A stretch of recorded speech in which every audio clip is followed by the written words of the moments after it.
On a smoky night in 1946, a woman dropped a single black glove, and the world forgot to breathe. The camera lingered, a half-smile flashed, and Rita Hayworth stepped out of the silver screen and into legend. They called her the Love Goddess, the poster on a million barrack walls, the promise that glamour could banish the ruins of war. Studios sculpted her into perfection, the flaming hair, the impossible silhouette, the look that said danger and delight in the same heartbeat. Audiences did not watch Rita, they surrendered to her. But legends cast long shadows. Beyond the spotlights, contracts rewrote her very identity, sanding off the girl named Margarita to reveal a marketable myth. Fame opened palace doors and broke them in the same year. Marriages sparked like flashbulbs and shattered just as quickly. Directors, princes, producers, everyone wanted a piece of Rita, and the price was always the same: more of her and less of herself. Then came the thief no studio could control. Lines forgotten, appointments missed, a name, then a face, then a life, slipping from memory's grasp. In an era that did not yet have a language for it, Alzheimer's stalked one of Hollywood's brightest lights, dimming her with a cruelty that felt almost cinematic in its irony. The woman who taught the world how to look was slowly robbed of what it meant to see. How does a face on every marquee become a whisper at the edge of history? How does a goddess disappear? This is the story behind the smile, the rise, the reinvention, the manipulation, the loves, and the forgetting. Tonight, we go beyond the red carpet. Rita Hayworth was not born a goddess. She entered the world on October 17, 1918, as Margarita Carmen Cancino in Brooklyn, New York. Her beginnings were far from the Hollywood dream. They were humble, burdened with expectation, and tinged with shadows that would follow her throughout her life. Her father, Eduardo Cancino, was a stern Spanish-born dancer who demanded discipline above all else. Her mother, Volga Hayworth, was of Irish descent and had once been a Ziegfeld showgirl. From the very start, the little girl was surrounded by music, rhythm, and the pressure to perform. The Cancino family relocated frequently, chasing opportunities. When Rita was still a child, the family moved to California, settling near Hollywood, but worlds away from its glitter. Her father soon pressed her into dancing beside him, pairing father and daughter in performances across nightclubs and seedy venues. To audiences, it was entertainment. To young Margarita, it was a life of exhausting rehearsals, strict control, and little space for childhood. She later confessed that she had never known what it meant to play freely, like other children. The stage was her playground, and perfection was the only acceptable game. The forced routines created a prodigy. By her early teens, Margarita could move with a grace and sensuality that astonished crowds. Yet behind the applause lay a darker truth. She was being groomed, shaped, and in many ways exploited. Eduardo, hungry for recognition, treated her less like a daughter and more like a partner in his ambitions. The boundary between fatherly guidance and control blurred until Rita's identity became indistinguishable from the act she was forced to perfect. Financial struggles made matters worse. The family often lived on the edge, and Rita's dancing became a crucial source of income. What should have been a nurturing home became a rehearsal hall where mistakes were punished and weakness was forbidden. The pressure forged resilience, but also carved deep insecurities that would later make her vulnerable to Hollywood's manipulations. In these formative years, Margarita's beauty began to blossom. Dark eyes, striking cheekbones, and a natural allure that few could ignore. But ironically, This beauty became both her blessing and her curse. Teachers at school rarely knew her as a student. She was absent more often than present, whisked away to another performance. She grew up too quickly, trading dolls for dance shoes, trading childhood innocence for the expectations of an unforgiving father and a hungry world. This is the crucible from which Rita Hayworth emerged, a girl molded in discipline, denied the softness of youth, and thrust into the spotlight before she even had a choice. Her transformation from Margarita Cansino into Rita Hayworth would later be hailed as one of Hollywood's most dazzling reinventions. But the seeds of both her brilliance and her tragedy were already sown in those early days of sweat, fear, and relentless rehearsal. By the time Margarita Cansino stepped into her teenage years, destiny had already chained her to the stage. Her partnership with her father brought her into the orbit of Hollywood's nightclubs and hotel ballrooms, where the young dancer was both admired and scrutinized.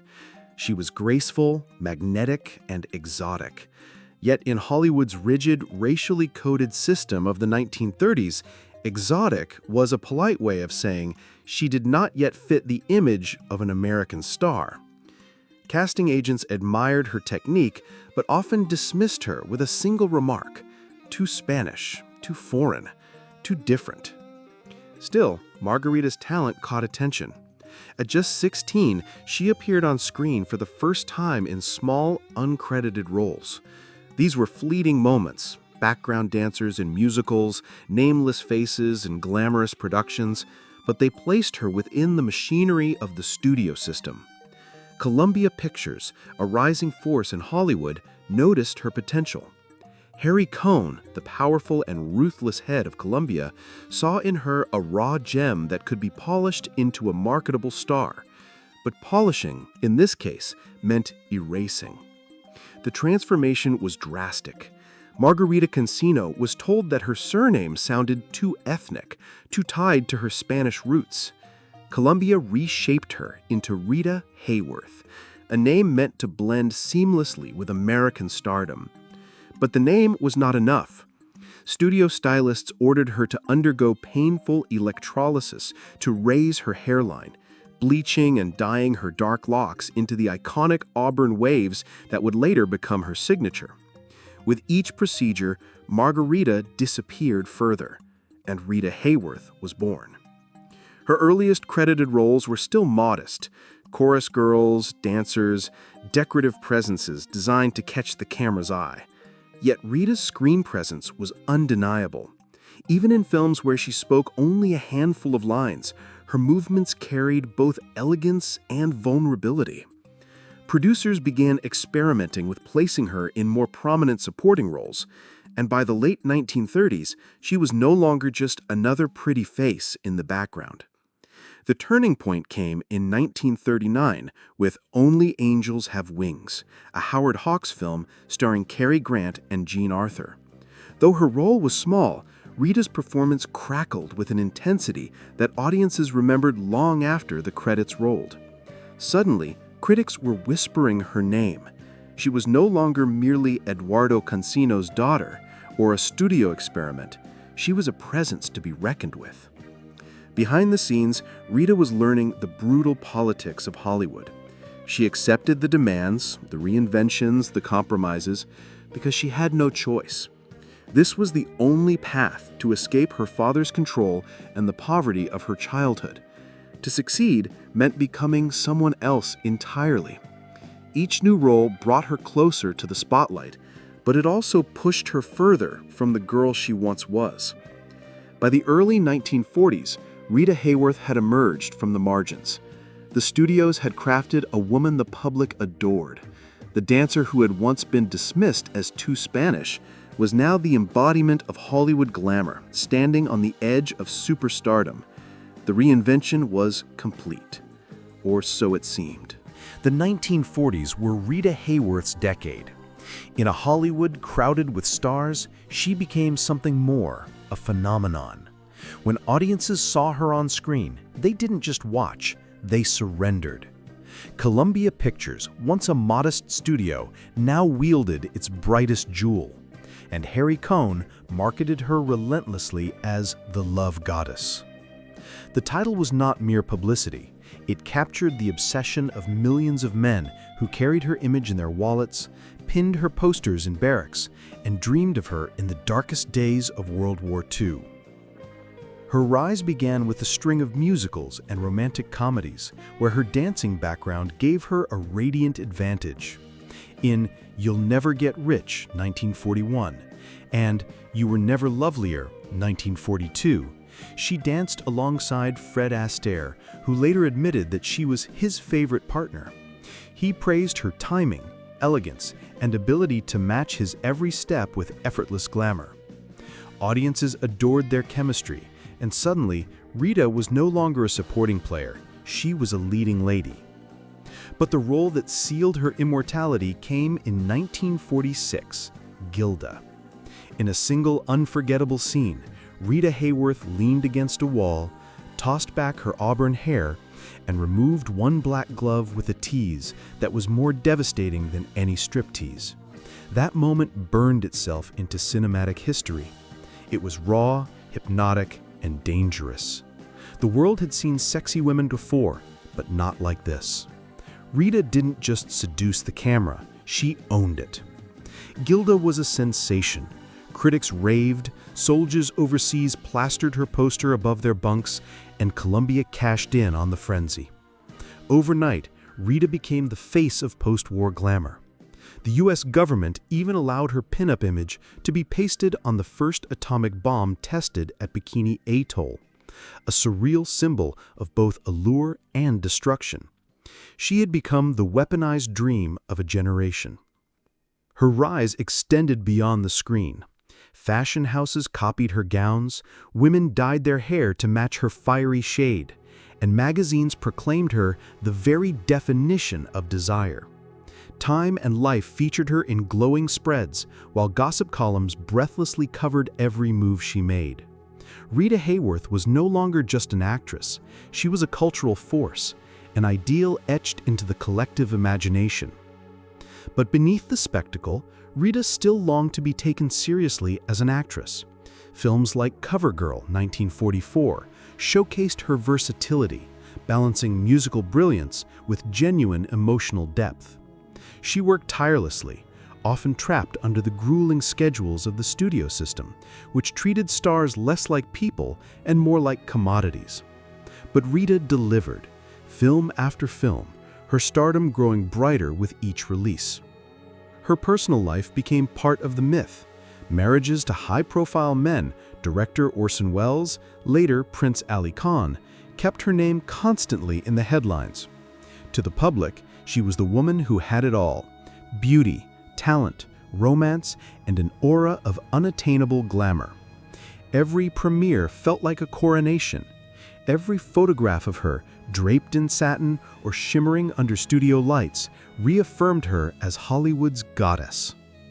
By the late 1940s, Rita Hayworth was one of the most bankable stars in the world. Her films raked in millions, Columbia's profits soared, and she embodied a new kind of femininity, confident, magnetic, and unapologetically sensual. For soldiers, she was the dream of home. For women, she was a model of allure and strength.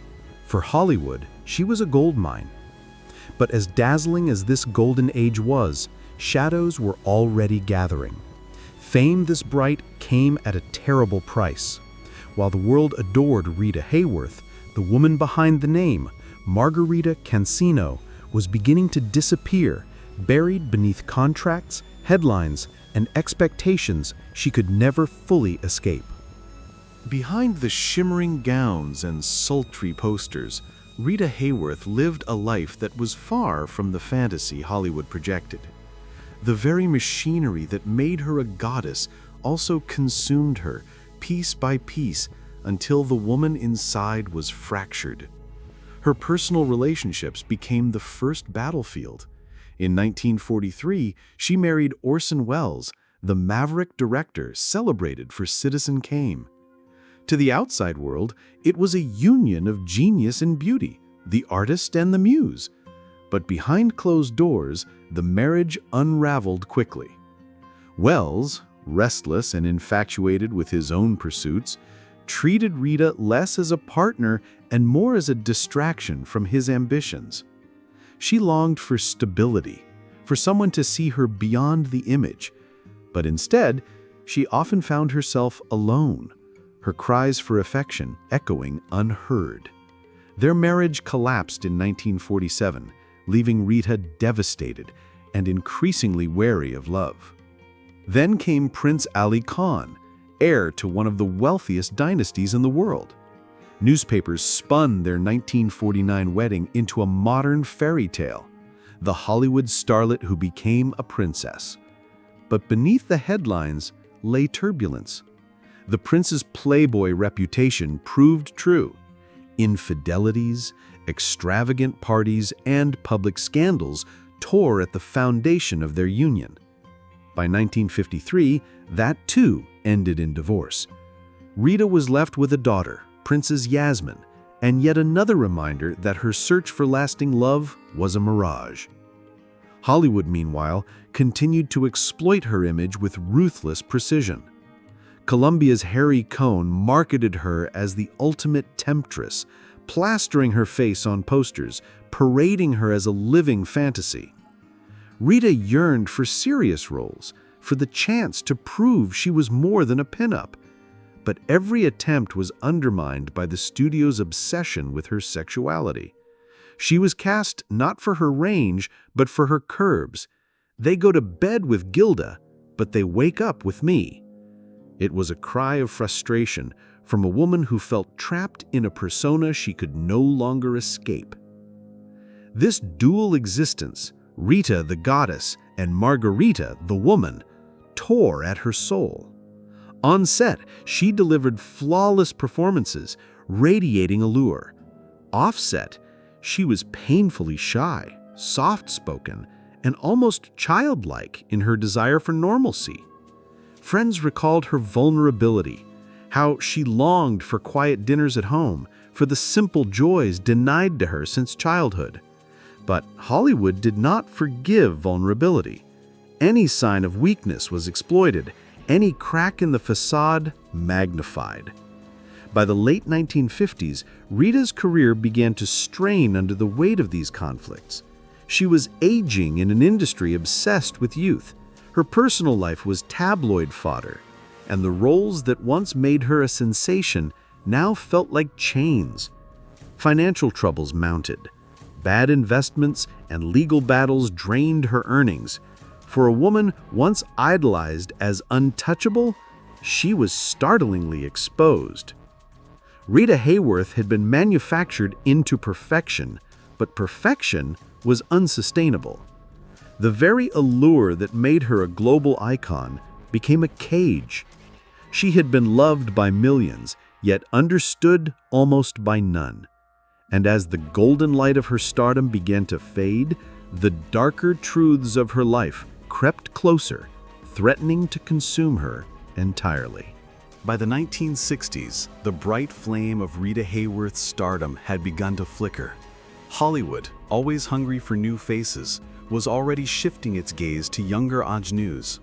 For Rita, who had built a career on being the embodiment of glamour, the change was brutal. She was still beautiful, still magnetic, but the scripts offered to her grew fewer, the roles less prestigious.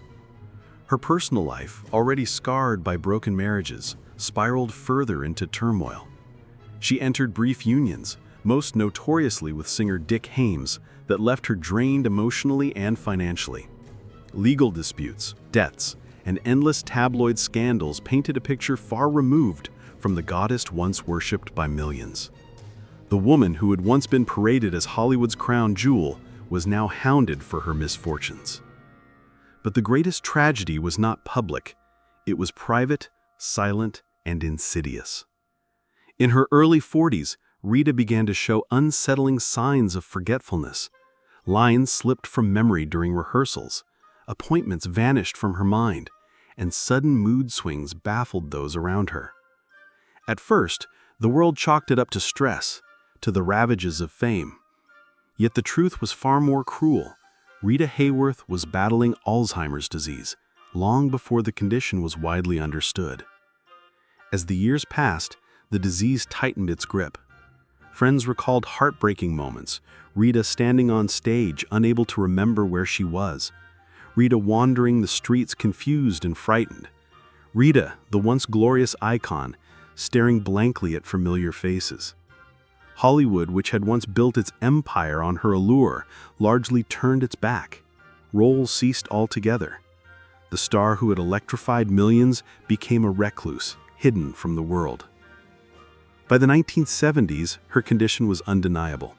Her daughter Yasmin took on the role of caretaker, watching helplessly as her mother slipped further away, piece by piece. The cruel irony was unbearable. The woman remembered for unforgettable moments on screen could no longer remember her own life. On May 14, 1987, Rita Hayworth passed away in New York at the age of 68. The news shook the world, not only for the loss of a legend, but because her illness brought Alzheimer's into the public conversation in a way it had never been before. For many, Rita became the first face they associated with the disease, a sobering reminder that even Hollywood goddesses were not immune to human frailty. The tragic end of Rita Hayworth's life was a stark contrast to the glittering illusions of her films. She had been adored, worshipped, transformed into a fantasy larger than life. But in her final years, she was stripped of memory, stripped of identity, and left with only the love of a few loyal family members. The goddess had vanished, and all that remained was a woman swallowed by silence. Rita Hayworth's life was a paradox, worshipped as a goddess, yet abandoned in her final years. And yet her legacy endures, etched into film history, cultural memory, and even medical awareness. On screen, Rita remains immortal. Her performance in Gilda continues to be studied, celebrated, and emulated. That single glove strip scene has been called one of the most iconic moments in all of cinema, symbolizing the power of suggestion and the magic of star charisma. She redefined sensuality in Hollywood, not through nudity, but through presence, timing, and an energy that seemed impossible to replicate. Every new generation of actresses who dares to embody glamour walks in her shadow. But Rita's influence stretched beyond film reels. During her lifetime, she was one of the most famous women on Earth, a symbol of hope for soldiers in World War II, and a global ambassador of Hollywood's golden age. Her name became shorthand for beauty itself, her face a weapon of desire that once adorned a bomb. That cultural weight has never fully faded. Perhaps most poignantly, Rita Hayworth gave Alzheimer's disease a face at a time when few understood it. Her decline and eventual death shone a public light on the illness, sparking awareness, research, and empathy. Today, organizations dedicated to Alzheimer's often cite her as one of the earliest high-profile cases that drew global attention. In this way, her suffering contributed to a cause larger than herself. Rita Hayworth's story is more than one of glamour and tragedy. It is a reminder that behind every icon lies a human being, vulnerable and fleeting. Hollywood built her into a goddess, but it was Rita's fragility that made her truly unforgettable. Rita Hayworth's journey is one of dazzling highs and devastating lows, a story that reminds us how fragile even the brightest stars can be. She was the goddess who set screens ablaze, the dream who carried soldiers through war, and the woman who longed simply to be loved. Yet, behind the legend was a life shaped by manipulation, heartbreak, and a cruel illness that stole her very self. Her name still glows in Hollywood's history, but her true story reaches far beyond glamour. It asks us to look past the posters, past the headlines, and see the human cost of fame. What do you think? Was Rita Hayworth the ultimate victim of Hollywood's machinery or of fate itself? If you want to uncover more hidden truths behind the stars, subscribe to Beyond the Red Carpet. The real Hollywood is always darker than it seems.